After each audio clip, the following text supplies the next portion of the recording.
Чувашию, как известно, называют краем ста тысяч вышивок и песен, потому что наша земля богата талантами. Одним из них является народный хор чувашской песни районного дома культуры и туризма Мариинско-Посадского муниципального округа, который очень много делает для развития и популяризации народного творчества.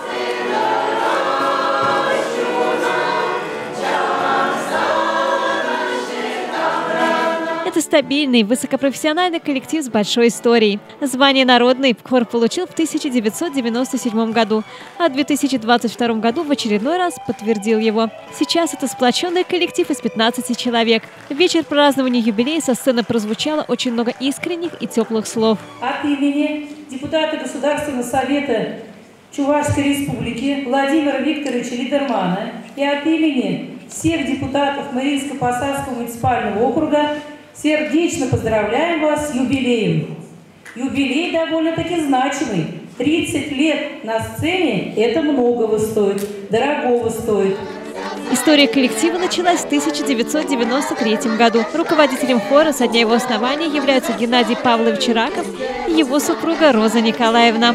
Подводя сегодня 30-летие деятельности этого коллектива, хочется сказать, что не все просто так в этой жизни. Раков Геннадий Павлович, руководитель, он ведь уроженец Аксаринского сельского поселения, где родился композитор Хирбю.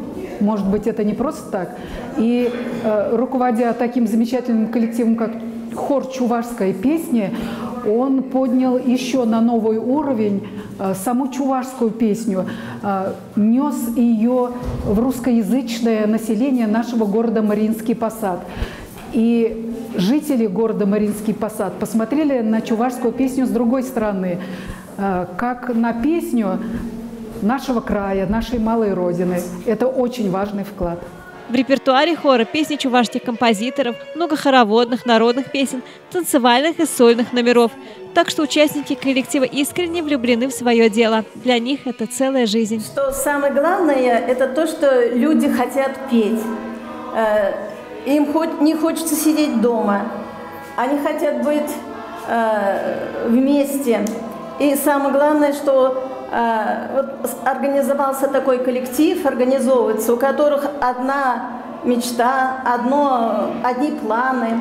И надо сказать, что вот если было 30 лет назад, не было автобусов, был старый автобус, шли пешком, не было дороги. Мы не только поем на концертах, а самое главное, празднуем дни рождения, ездим на природу, на экскурсии. И вообще это для того, что все это вот пение и участие вот в таких мероприятиях, я считаю, дает нам, людям взрослым, как бы бонус на то, что мы дольше будем жить.